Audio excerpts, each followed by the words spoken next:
Seleção das 8. Direito e Justiça, com Rodrigo Tesser. Direito e Justiça na Seleção das 8 nesta manhã de quinta-feira. Tudo bem, doutor Rodrigo Tesser? Bom dia. Tudo Bom dia, certo? nossos ouvintes. Tudo certo, tudo ótimo. Vasco da Gama ganhou ontem. O Vasco da Gama não sei nem se jogou, Nem se porque jogou. eu não tenho acompanhado.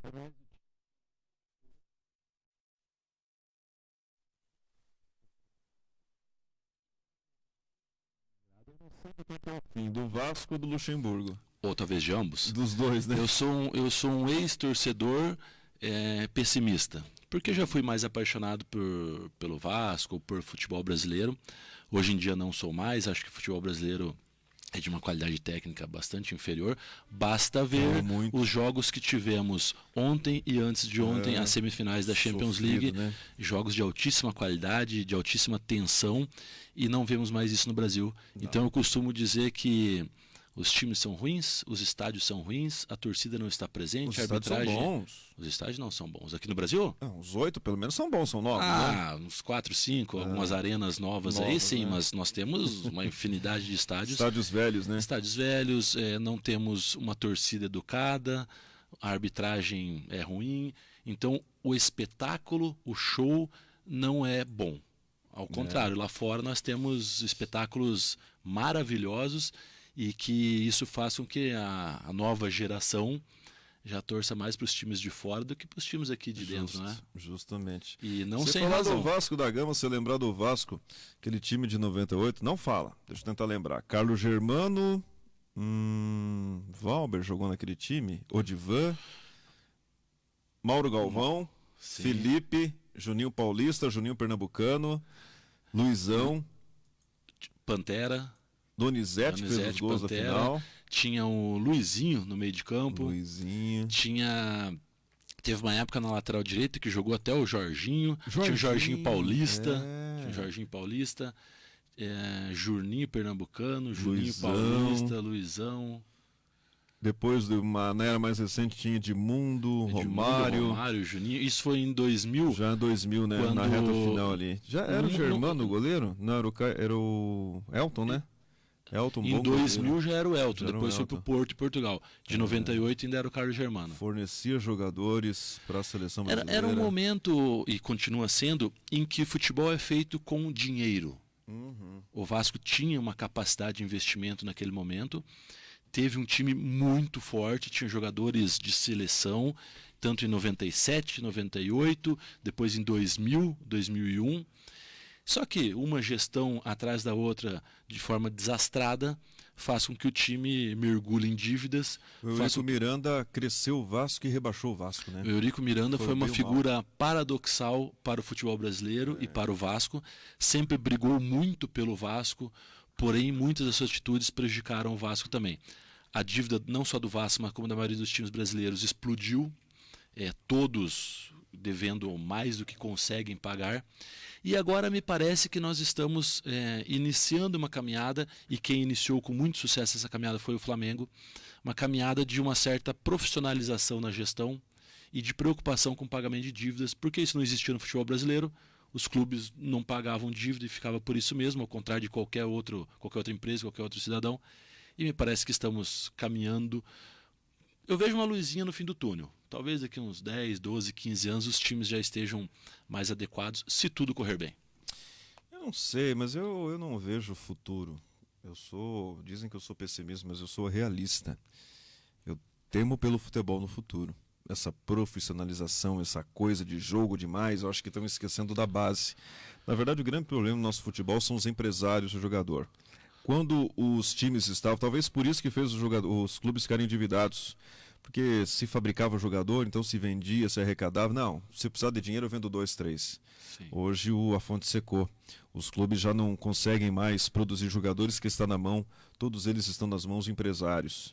Aí tá aquele treinador lá, daí fica o cara buzinando, que ela coloca o cara, fica fazendo joguinho, faz a cabeça do moleque.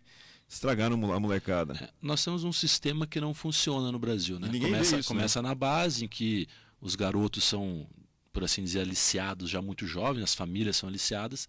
Depois nós chegamos nos dirigentes, que trocam de técnico a cada 3, 4 meses, e isso inviabiliza qualquer projeto a longo prazo. Na Europa não é assim que funciona. Os técnicos ficam lá 10, 12 anos, 5 anos. Aqui no Brasil, a cada 3 meses, troca-se de técnico. Isso gera um time novo, um time diferente a cada poucos meses. E daí, claro, temos a figura do empresário e temos também, Leandro, algo que não me parece compreensível para a realidade do futebol brasileiro. Não é compreensível que jogadores estejam no Brasil ganhando 700 mil reais, 1 milhão de reais. Os times não têm capacidade de pagar isso. Por isso que geram déficit, ou geram prejuízos. E daí, para cobrir o prejuízo, tem que vender um jogador. Como vende no afogadilho, como vende no desespero para vender, para pagar a conta, não vendem bem.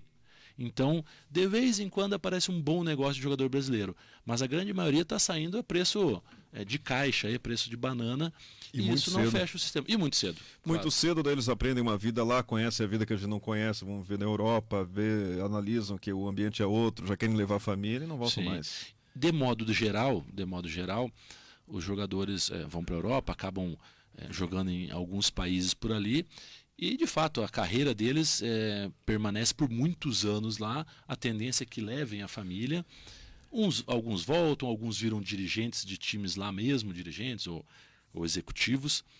E, bom, essa é a dinâmica da vida de um jogador profissional. Porém, lembrando, e o que eu acho muito importante, que nós estamos falando de um percentual de 1% dos jogadores. Que são esses jogadores de ponta, que estão nos times mais grandes. Importantes são aqueles que podem vestir amarelinha. Só que daí, como estão lá fora, eles já perdem totalmente a referência pela camisa verde e amarela. São os que podem vestir amarelinha, porém essa não é a realidade do futebol. A gente se deslumbra muito com esses jogadores de ponta, que estão lá, famosos, ganhando muito dinheiro, mas a realidade do futebol, 99%, é aquele jogador que geralmente sequer é profissional, ou seja, ele tem uma profissão e joga futebol também. São 95% dos jogadores brasileiros. Estão lá nos rincões, no Amazonas, em alguns estados do Como Nordeste. era aqui antigamente, Como né? era aqui antigamente? Nos anos 70. Eu contrato você trabalha meio-dia na minha borracharia, à tarde você vai jogar bola. Claro, claro. Ainda estamos falando de Cascavel, que vem crescendo muito nesse aspecto do futebol. Temos uma longa tradição no futsal, futebol de salão, e estamos criando uma tradição no futebol de campo. Já fomos campeões estaduais uma vez, mas essa ideia do futebol está retornando a Cascavel. Temos 2 times aqui na primeira divisão, isso é muito bacana. Muito bem, 8 horas. Vamos ao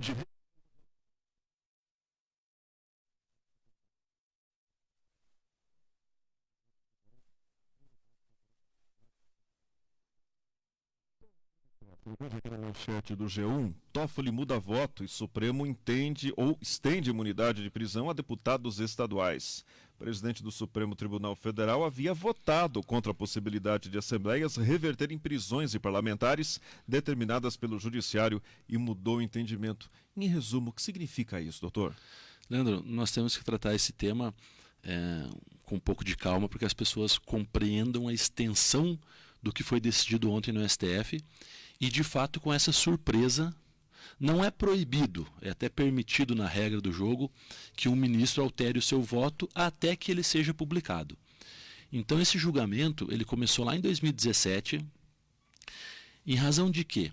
Em razão de que 3 estados, o Rio de Janeiro, o Rio Grande do Sul e o Mato Grosso, eles tinham uma previsão nas constituições estaduais de que a Assembleia Legislativa decidiria sobre a prisão dos deputados estaduais quando não fosse em flagrante de crime inafiançável.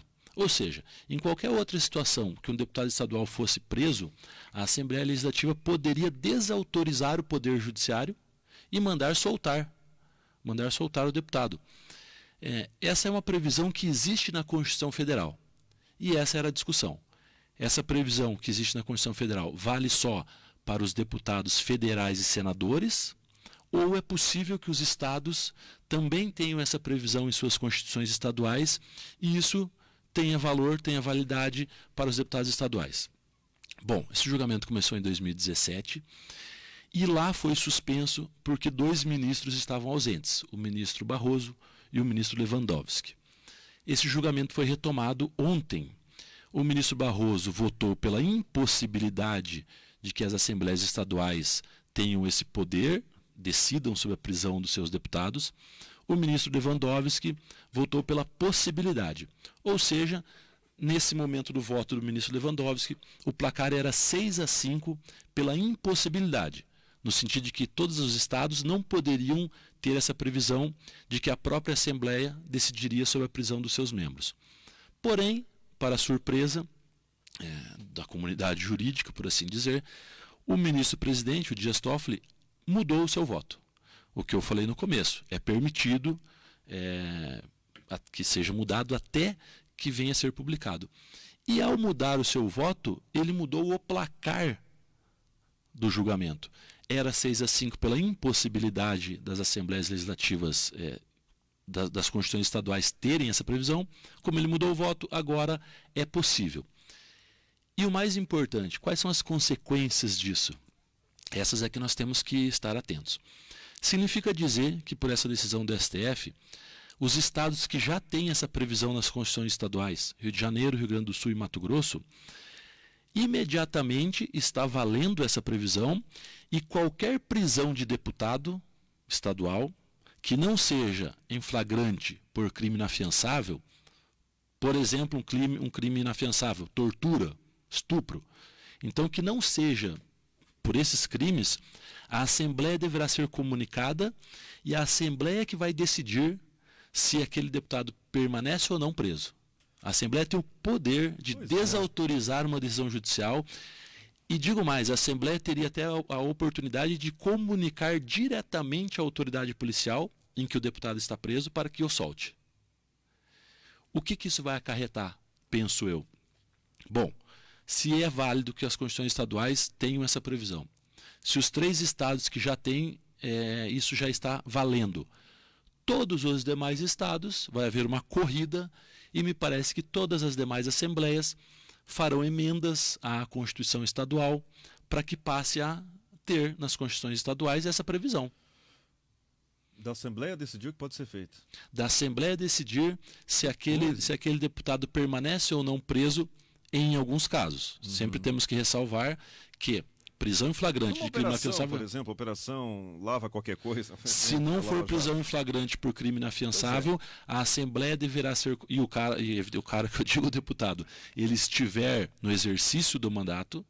Né? Não é, por exemplo, o caso do Michel Temer, que é ex-presidente. Né? É um deputado estadual, ou deputado federal, ou senador, que esteja no exercício do mandato.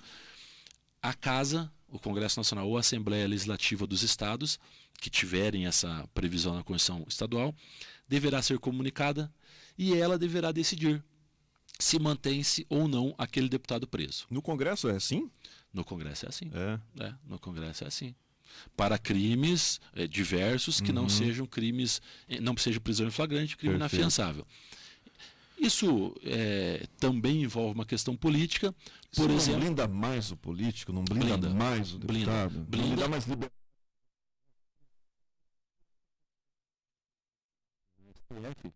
Porque as visões, de um lado, é a de que isso vai gerar uma impunidade àqueles políticos que estão no exercício do mandato e praticam crimes, e de outro lado, o outro argumento é que é uma garantia ao exercício do mandato popular. São teses, são argumentos, e prevaleceu o argumento da garantia do mandato popular.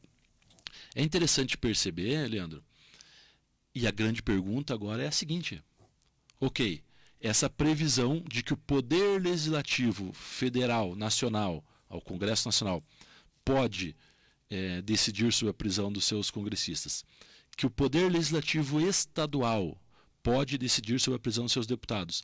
A grande pergunta é: e o Poder Legislativo Municipal? A Câmara de Vereadores poderá decidir sobre a prisão dos seus vereadores?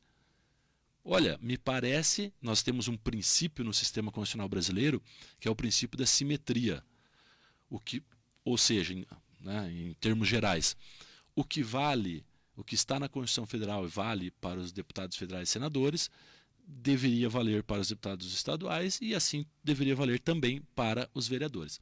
Me parece que, se os vereadores fizerem uma emenda à lei orgânica, se os vereadores fizerem uma emenda ao regimento interno, com essas disposições, ou seja, copiando as disposições da Constituição Federal e das Constituições estaduais, eles também poderão ter o poder de desautorizar o Poder Judiciário a prisão de seus membros, em alguns casos, evidentemente. Parece que estão legalizando o crime, né? Estão esquentando uma coisa errada.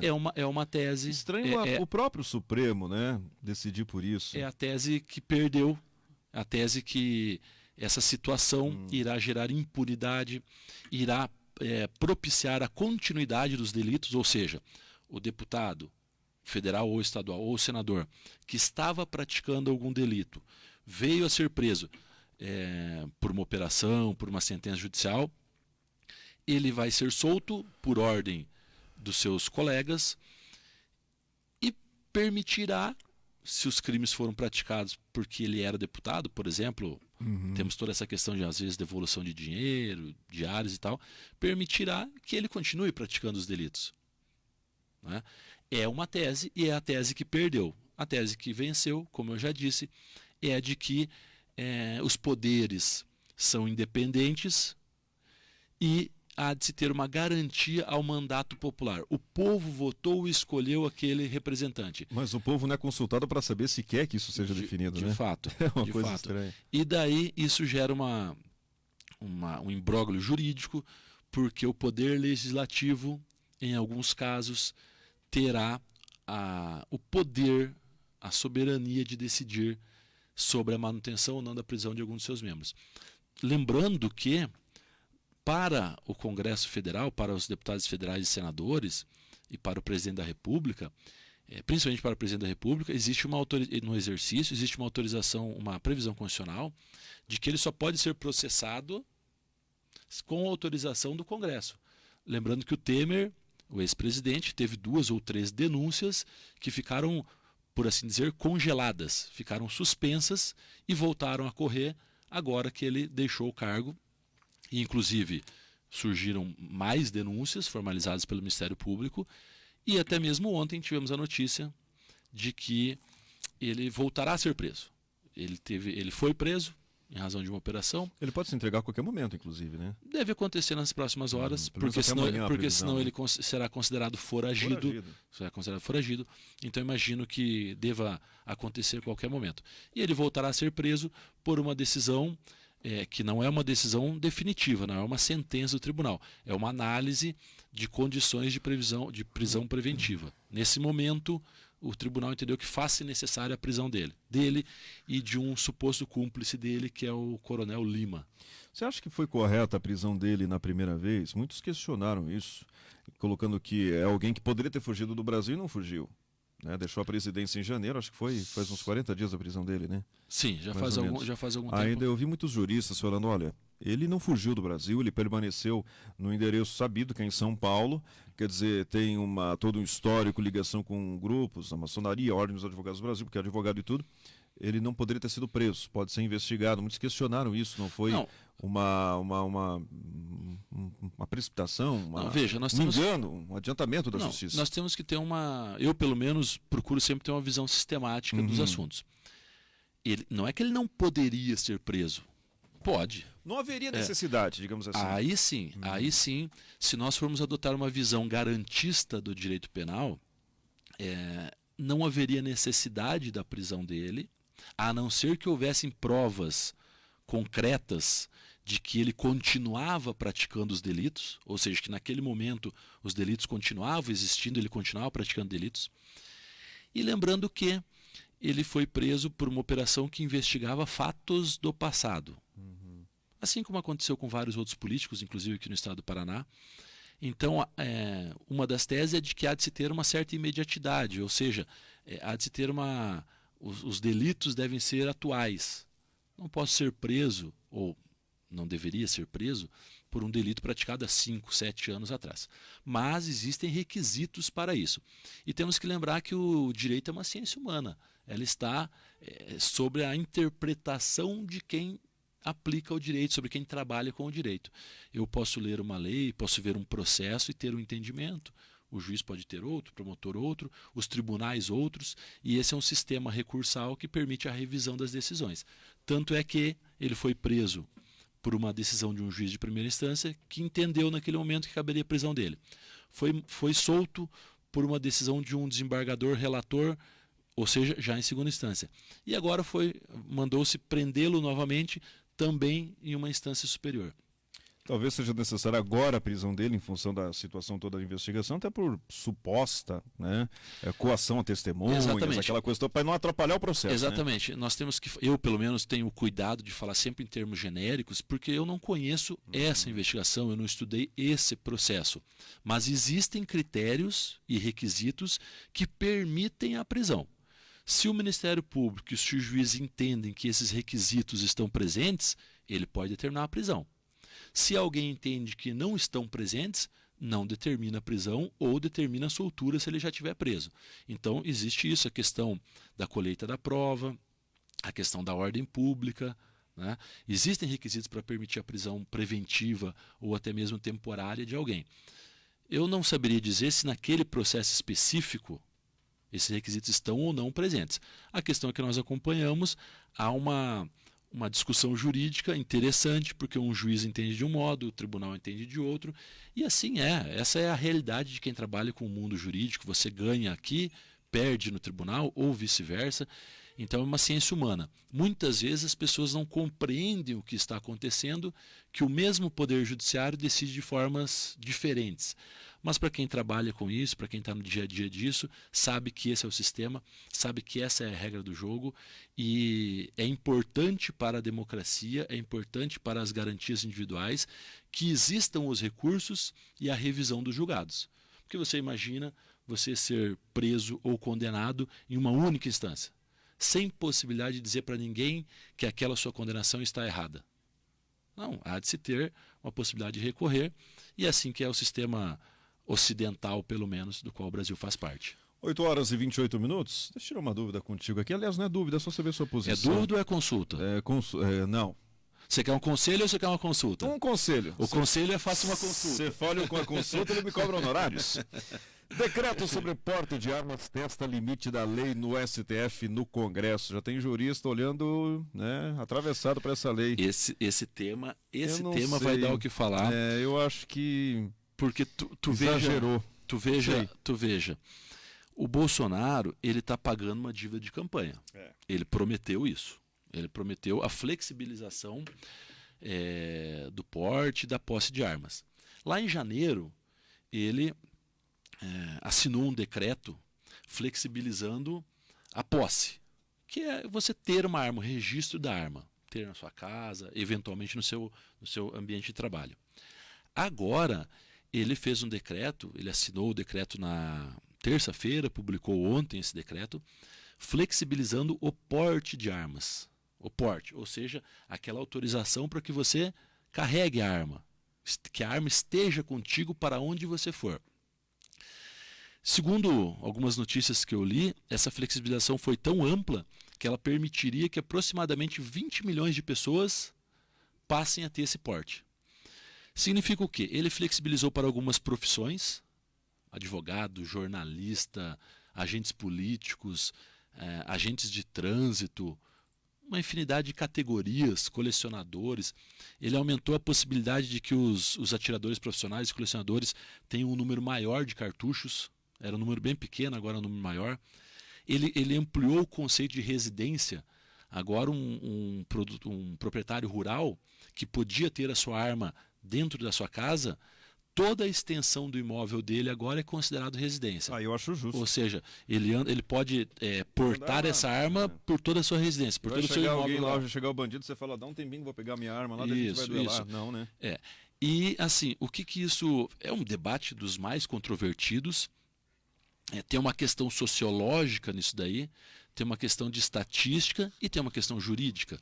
A questão jurídica é que nós temos um Estatuto do Desarmamento, e esse Estatuto do Desarmamento, a regra é não permitir o porte de armas, salvo algumas exceções. E dentre essas exceções tem todo lá um estudo de capacidade técnica, de capacidade psicológica, e tem um critério muito importante, que é a necessidade de ter uma arma. Você há de ter prova que existe uma necessidade de você portar uma arma. O que o decreto do Bolsonaro fez foi flexibilizar esse conceito de necessidade.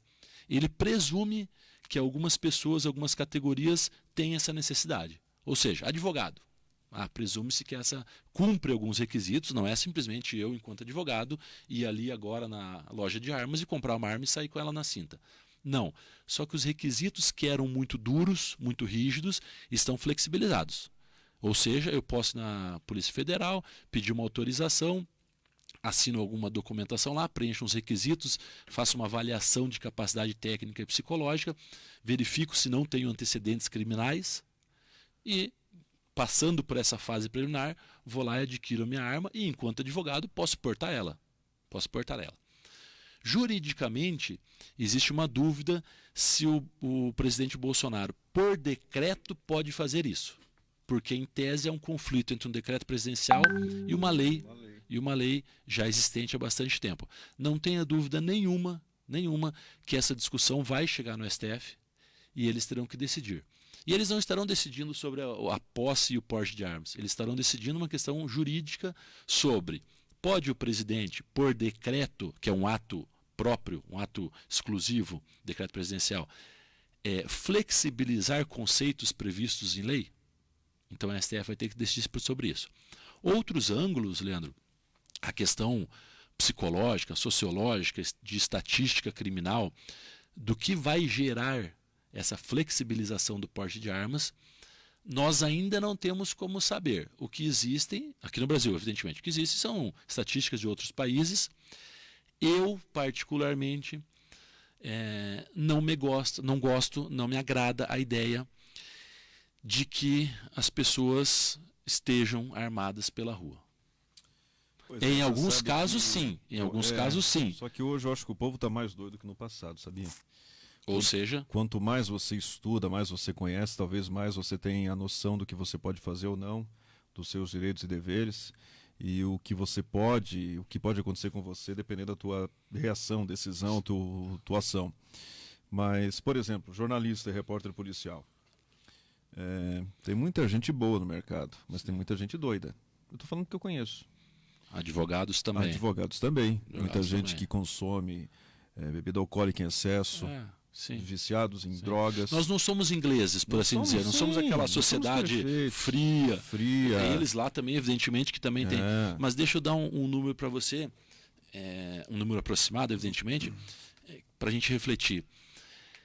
O Brasil, salvo engano, nós tivemos aproximadamente 60 mil mortes violentas no ano passado. 62 mil mortes. E lá na França, por exemplo, não chega a 1.000. Nós ainda somos uma sociedade passional. Nós ainda somos uma sociedade, e agora existe um movimento e um governo mais à direita, nós somos uma sociedade conservadora e passional. Não somos frios para reagir a certas situações da vida com aquela frieza, com aquela indiferença. Não, nós ainda somos afetados por muita coisa da vida. E me parece preocupante que as pessoas possam estar, as pessoas que eu digo essas que estão flexibilizadas, mas é um número gigantesco, falam em 20 milhões de pessoas, que as pessoas possam estar armadas pela rua. E outra coisa, vamos pensar nas forças policiais. Hoje, fora em casos excepcionais, em lugares excepcionais, que a força policial, com seu preparo, com a sua técnica, sabe que existe o risco de um confronto, ali pode ter arma, pode ter um confronto. Agora, qualquer pessoa que a polícia venha abordar na rua, qualquer pessoa não, mas o gesto, qualquer que seja a reação. Exatamente, porque você vai ter uma presunção de que aquela pessoa pode estar armada. Porque isso lá gera uma 80 por aí tinha um respeito com as forças policiais, até porque a gente vivia no período da ditadura. Sim. Então, se viu policial, você já, aquele que enfrentava, levava chumbo ou dava chumbo. Sim. Só que hoje já não se tem o mesmo respeito. Eu falo com os policiais. Hoje a rede social aqui, o celular, o policial está ali fazendo abordagem, eu vou filmar. Sim. Aí se ele gritar um pouco mais alto, se ele usar um pouquinho mais de força, ele pode ser aí intimidado, vou colocar na internet e tal. Hoje tem muitos policiais sofrendo com isso. Sim, e nós temos sempre porque eles já não têm a mesma ação. E nós temos que lembrar que as forças policiais são compostas e estão compostas por pessoas excepcionais em sua grande maioria. Porém, como qualquer outra classe, e eu incluo a dos advogados, que eu faço parte, dos jornalistas, eu incluo dos dos jornalistas, eu falo que alguns... como qualquer outra categoria, qualquer outra classe, existem as pessoas que destoam desse comportamento ético, profissional e competente das forças policiais. Eu falo isso porque eu conheço muitos, são competentes, são éticos, mas pagam o preço de ter uma ou outra pessoa, e nós advogados também pagamos esse preço, de ter um ou outro advogado que acaba saindo um pouco da linha. Mas a gente entende até essa questão de casos isolados, doutor. Mas, por exemplo, como foi o caso lá do Rio de Janeiro, daquele carro que foi fuzilado, mais de 80 tiros. Aí a gente entra nessa questão. Se aqueles militares que, claro, passaram por todo o treinamento, avaliação psicológica, estavam preparados, estavam lá para fazer a segurança, se eles cometeram um erro que resultou na vida de duas pessoas, sim, né? Sim.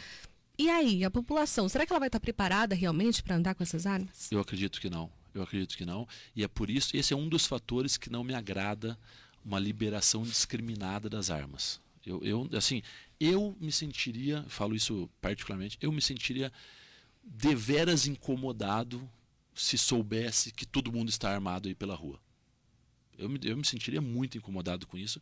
Acho que algumas categorias, em algumas situações excepcionais, podem e devem ter o porte de arma. Agora, não me parece, por exemplo, que todos os advogados possam ter porte de arma, que todos os políticos possam ter porte de arma e assim por diante. Não me agrada essa ideia, eu não sou partidário da liberação de armas. Por exemplo, no ambiente rural, dentro da propriedade rural ali, para mim não há problema, me parece razoável, porque eu não quero tratar esse assunto só como certo ou errado, de forma maniqueísta, só tenho certo ou só tenho errado. Não, existem circunstâncias. Me parece que a circunstância de um produtor rural, de um imóvel rural, é razoável que possa até porque as forças policiais não estão lá assim como estão aqui. Não tem estrutura. Né? A força policial não chega lá como chega aqui no centro da cidade ou em algum bairro da cidade. Me parece razoável que tenha-se essa possibilidade lá. Lembrando que, salvo engano, agora o decreto permite até mesmo o uso de armas, o porte de armas que antigamente eram restritas, que é a pistola 9mm e a .40, eram restritas às forças policiais, agora essas categorias poderão ter. Existe um número muito maior de cartuchos que podem ter, e, salvo engano, a possibilidade de porte não é mais para a arma, agora é para a pessoa. Antigamente era para aquela arma, aquele número de registro, agora é para a pessoa, e eu, enquanto advogado, em tese, poderia ter até 4 armas. Me parece exagerado. Eu particularmente, e respeito as opiniões em contrário, mas a minha é de que essa ideia de liberação, de flexibilização, de permissão, de aumento do número de armas por aí, na cinta das pessoas, não é uma ideia boa, não é um caminho bom. Por exemplo, questão de jornalista. Eu já passei situações difíceis aí, quando fazia mais reportagem policial ativa na madrugada, a gente passou situações difíceis, mas a gente estava desarmado e contava com a conversa ou no grito. Agora, a partir do momento que as duas pessoas estão armadas, eu posso estar armado, outra pessoa também. Muitas vezes te esquenta a cabeça, na hora da vontade de pegar e fincar a mão no ouvido, pelo que você escuta. Isso. Sabe? Às vezes a pessoa te xinga, a pessoa te insulta, a pessoa te intimida. Sim. Ontem eu tive uma arma, você se sente um pouco mais homem, né? Bom, isso que é o problema. A valentia.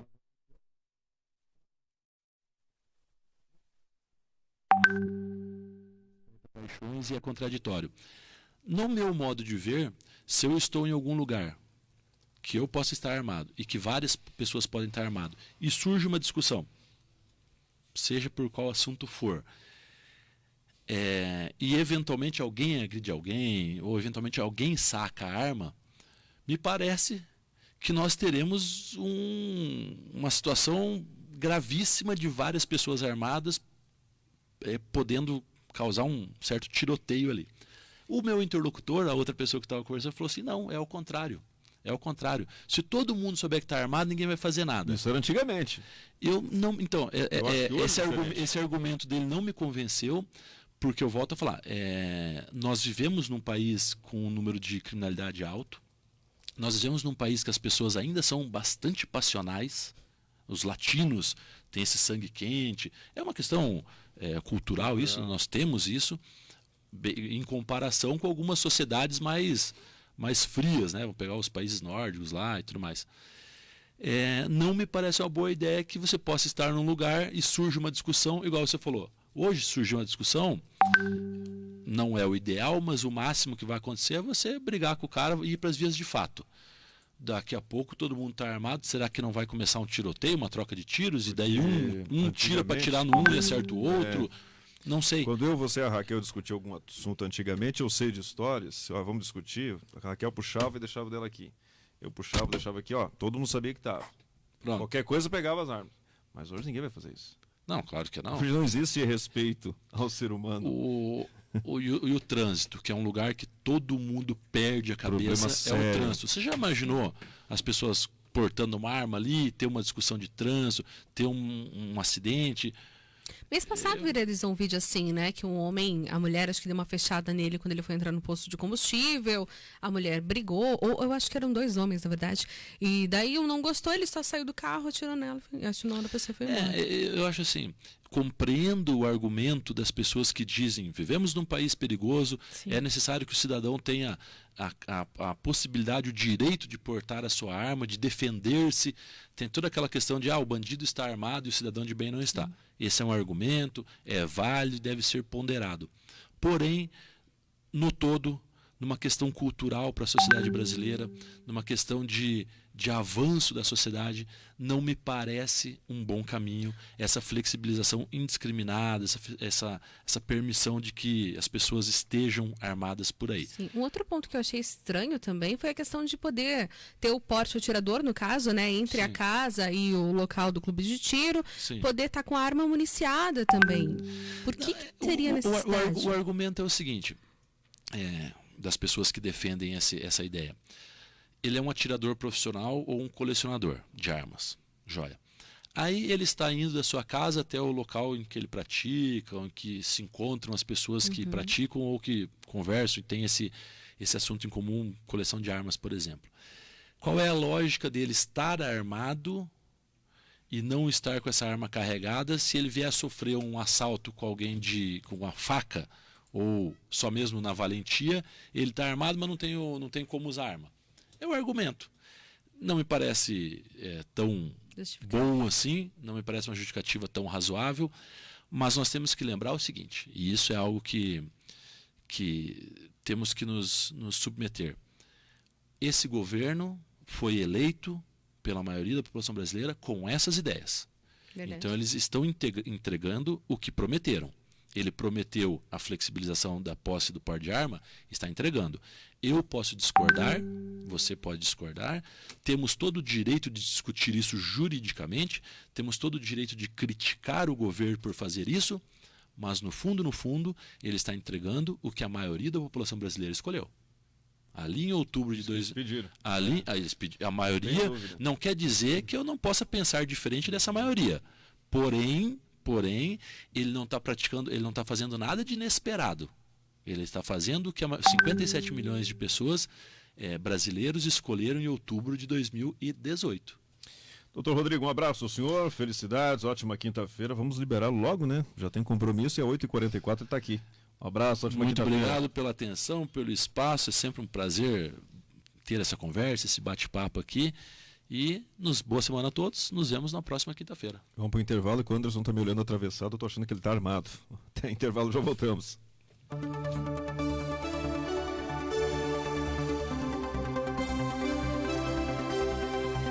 Horário de Brasília, 8h45.